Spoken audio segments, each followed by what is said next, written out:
kita ingin melakukan penelitian metodologinya salah, ya hasilnya pasti akan salah. Nah ternyata ketika dicek, ya metodologinya sudah benar, sampelnya sudah benar, jawabannya ya seperti itu, mau dihitung berkali-kali juga hasilnya kayak gitu. Nah akhirnya ada revisi sedikit ya, waktu itu seingat saya tidak 98%, tapi 96%. Selisihnya dikit. Selisihnya kecil gitu ya. Begitu dicek lagi, ditanya lagi, ya ternyata masalah pengambilan sampelnya yang tidak pas. Di Babarsari ya? Nah. Di Babarsari Jawa Tengah. Metropolitan ya Jogja. Nah itu jadi, nah ini kampus-kampus di Babarsari jadi PR. Sampelnya di situ. Nah ternyata seperti itu ya. Akhirnya kemudian muncullah jok-jok berikutnya. Ya kalau sampelnya ning masjid ya ora ono ya. Mesti 0% gitu ya. Atau sampelnya mahasiswi S3 gitu ya. Itu ya 100% memang ya. Masjid gitu ya. Di KKP gitu ya. Samplingnya yang random ya. Nah ini akhirnya setelah itu mulai cairlah kembali dan branding Jogja kembali membaik. Nah sekarang ide ini yang agak berat Bapak Ibu sekalian ya. Walaupun ya pihak yang berwenang saya kira sudah sangat banyak ya berusaha untuk menjadikan Jogja ini lebih kondusif lagi gitu ya. Nah ini belum lagi isu-isu yang lain, misalnya PPKS Bapak Ibu sekalian. Nah kemarin ceritanya dari Satgas PPKS mana Amikom ya. Itu ceritanya ternyata di Jogja juga macam-macam ya. Jadi kasus-kasusnya banyak ya. Tapi kalau saya dengar dari kepala lembaga ya LLDikti yang wilayah lain gitu ya, kita jauh lebih mending gitu ya.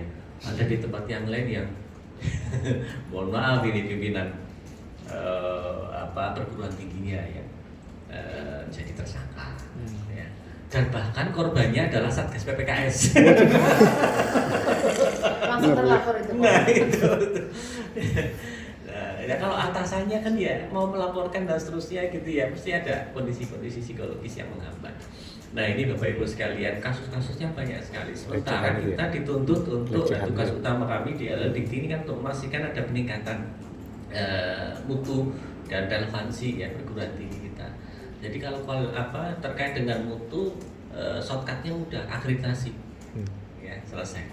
Nah relevansi, ya itu nanti bisa kita menggunakan IKU misalnya, ya misalnya berapa serapan IKU 1 ya, serapan alumni kita di industri yang sesuai dengan prodinya dan seterusnya, gitu ya.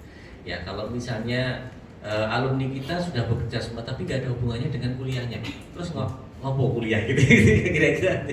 Nah ini juga terkait dengan tuntutan relevansi, saya kira juga cukup menantang untuk kita semuanya untuk kita perbaiki bersama. Nah harapannya dengan diskusi-diskusi seperti ini ya, terbatas ya, kita bisa menyampaikan semuanya monggo gitu ya, dicurhatkan semuanya gitu ya. Yang mudah-mudahan kalau kita curhat sendiri kan pusing sendiri ya. Nah kalau kita curhatnya bersama, walaupun bisa jadi permasalahannya sederhana gitu ya. Ya karena yang merasakan ini tidak hanya kita gitu ya, yang senasib dan sepenanggungan banyak, kira-kira begitu. Ya mudah-mudahan nanti bisa ada solusi yang menarik. Kemarin misalnya pertama kali kita mengumpulkan yang klaster pertama di UIM gitu ya. Nah ini perlu di follow up lagi hasil kemarin seperti apa, karena saya tanya Pak Rektor gimana kemarin hasilnya. Oh ya kita akan ada kesepakatan ini. Nah nanti tinggal ditagih aja mana kesepakatannya gitu ya. Nah ini yang mungkin perlu disampaikan. Nah saya tidak bosan-bosannya sharing ya dengan Bapak Ibu terkait dengan bagaimana kita bisa melakukan akselerasi ya, kualitas dan relevansi perguruan tinggi di wilayah DIY ini. Ya, kuncinya sederhana gitu ya. Saya punya misi kira-kira gitu ya. Ya mungkin ini tidak sama dengan kalau sebelumnya gitu ya, atau mungkin mirip-mirip gitu ya. Nah bayangan saya dengan kondisi perguruan tinggi yang sangat beragam nih. Ya, ada universitas, akademi, politeknik gitu ya, sekolah tinggi gitu ya, dari A sampai Z, ada yang sudah cukup settle, ada yang cari mahasiswanya saja masih kesulitan. Nah, ini kan sangat beragam sekali ya. Makanya Mas Hanu ini ya tiap hari mikirnya luar biasa ini. Nggak bisa tidur atau tidur terus malah gitu. Nah, sementara persaingan perguruan tinggi itu luar biasa sekarang ya. Surabaya kemarin sudah ada kampus asing yang berdiri gitu ya. Di Jakarta, Bandung itu sudah ada. Nah, monggo nanti kalau di Jogja ada, ini juga bagian dari tantangan kita semuanya. Nah, kemarin saya sampaikan di APTA gitu ya. Nah, ini Jogja ini sebagai tidak hanya kota pendidikan tapi kota wisata. Nah, branding wisatanya ini seperti apa gitu ya. Nah, setelah kemarin sore ke API gitu ya, dan jadi lupa apa namanya. Nah, ini ternyata kita sudah punya potensi yang luar biasa ya Bapak Ibu. Jadi kampus-kampus kita yang walaupun bisa jadi mungkin kecil nyempil gitu ya, di belakang kuburan gitu mungkin. Jadi dikerul mau terus gitu. Ini ternyata juga punya potensi gitu ya, potensi yang kalau kita gerakan luar biasa. Misalnya beberapa sekolah pariwisata kita ini serapan di industri ini sudah 90%. 90%. Nah,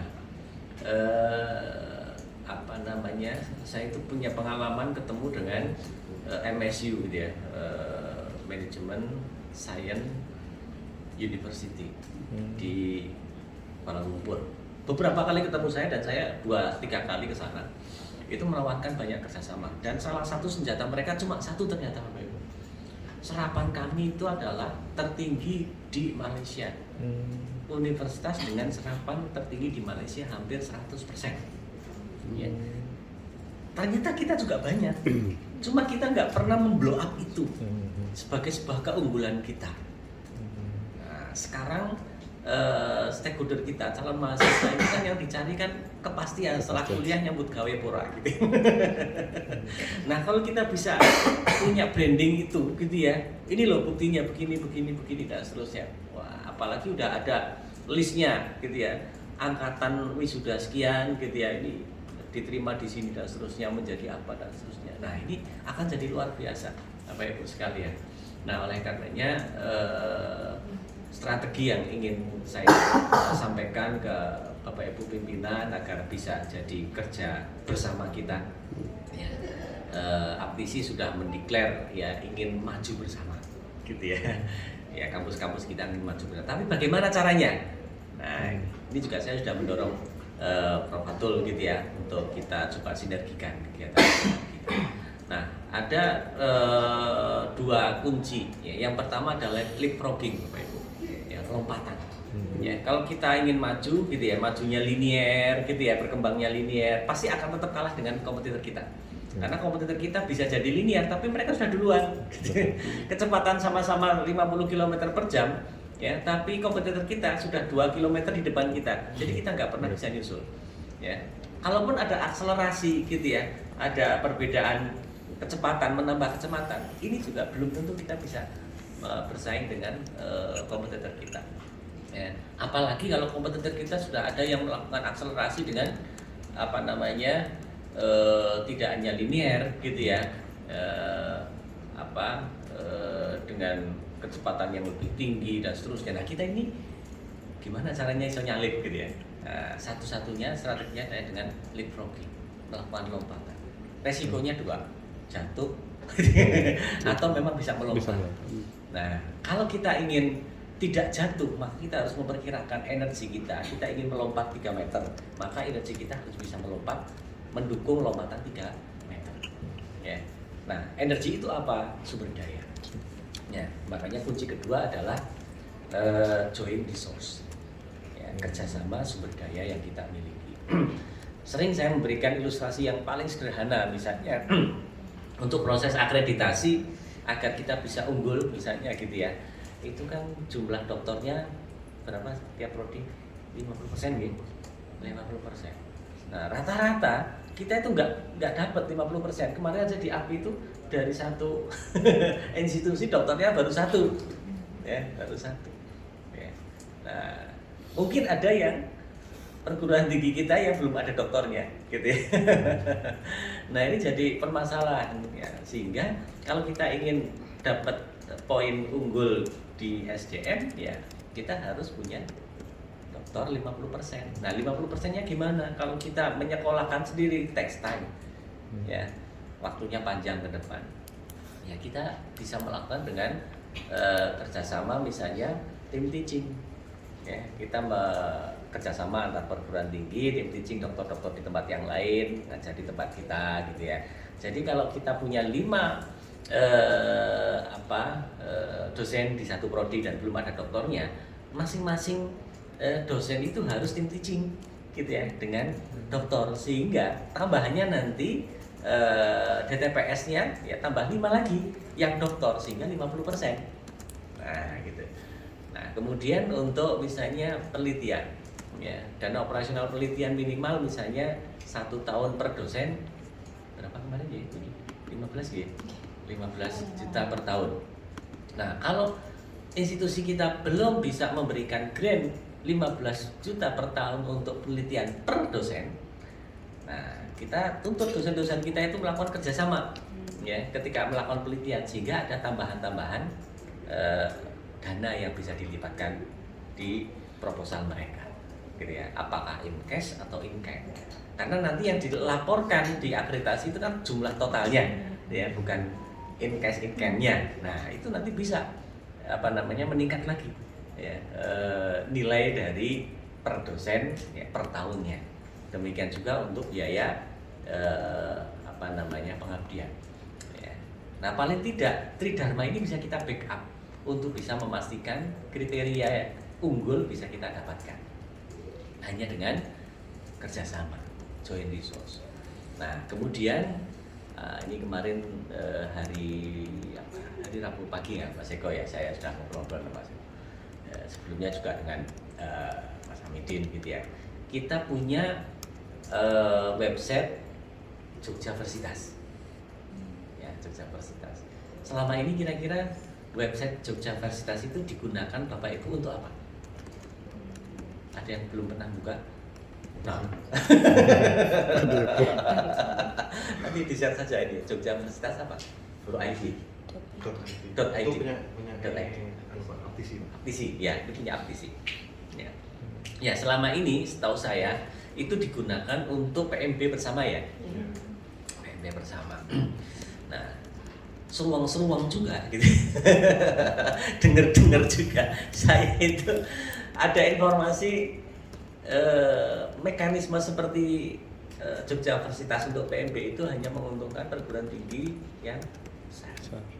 Sementara yang kecil-kecil juga tidak mendapatkan advantages-nya, keuntungan buat mereka, gitu ya. Nah ini sehingga perlu ditingkatkan, dipastikan, gitu ya. Saya juga menyampaikan ke Ketua Aptisi, gitu ya. Ini gimana ini bisa mengoptimalkan Jogjaversitas ini. Nah saya membayangkan begini, kalau tadi ada leapfrogging, kemudian joint resource, nah implementasinya nanti ada di sini. Kita punya database seluruh perguruan tinggi, ya. Sementara ini kan bisa kita akses dengan Evira, ya. Nah kalau database itu bisa kita sinkronkan dengan Jogjaversitas, ya, bayangan saya nanti Jogjaversitas itu akan menampilkan peta Jogja, ya. Nanti ada bagian pencarian misalnya, gitu ya, searchingnya, gitu ya. Kalau ada yang ingin mencari, ada calon mahasiswa ingin mencari sebuah prodi yang dia ingin kuliah di sana, di Jogja, di PTS misalnya, tinggal ketik aja misalnya prodi akuntansi, nanti seluruh prodi akuntansi akan muncul di peta itu, ya. Tidak peduli kampusnya namanya apa, universitasnya apa, ya, institut atau namanya apa, itu nanti kasih bintang saja atau dalam tanda kurung kecil, gitu ya. Nanti akan keluar nih, oh prodi akuntansi Jalan Kaliurang, Jalan Solo, Jalan Wates, Jalan apalagi Godean, macam-macam, gitu ya. Oh di sini, gitu ya. Nah nanti calon mahasiswa akan mencari, ngeklik, oh saya pinginnya yang ada di Jalan Solo kota, gitu ya. Nah klik aja, klik di situ. Oh di sini ada prodi akuntansi. ya, kemudian kampusnya namanya apa, ya SPP-nya berapa, gitu ya, fasilitasnya apa saja. Sehingga anak-anak itu ketika mau mencari program studi itu ya sesuai dengan kemampuan finansialnya, keinginannya kira-kira di mana dan seterusnya, begitu ya. Ya. Sehingga semuanya akan terbuka. Ya, mahasiswa akan lebih mudah mencari prodi yang diinginkan. Oh, ternyata yang akreditasinya misalnya unggul, mana saja akan muncul. Ya. Saya pengennya unggul tapi SPP-nya antara sekian sampai sekian, gitu ya. Oh, ternyata nggak ada. Oke, kalau nggak ada yang unggul, baik sekali nggak apa-apa lah. Ya dicari yang baik sekali yang SPP-nya sekian sampai sekian. Nah, sehingga mereka bisa melakukan searching sesuai dengan kebutuhan mereka, dengan keluarga mereka, situasi mereka dan seterusnya. Ya. Nah, kemudian misalnya saja ada partner misalnya dari luar negeri ingin melakukan riset kolaborasi, ya, ingin mencari pakar di bidang tertentu misalnya, gitu ya. Misalnya pakar di bidang apa? Kalau pariwisata misalnya kemarin itu ada apa? Desa wisata misalnya, gitu ya, desa wisata. Dicari pakar tentang pengembangan desa wisata. Nanti akan muncul tuh nama-namanya. Oh, dia namanya di kampus mana, H-index-nya berapa, gitu ya. Akan sangat mempermudah. Ya, termasuk misalnya saya ingin melakukan riset, gitu ya, kolaborasi dengan kampus di pakar-pakar di Jogja, gitu ya. Tapi harus punya fasilitas.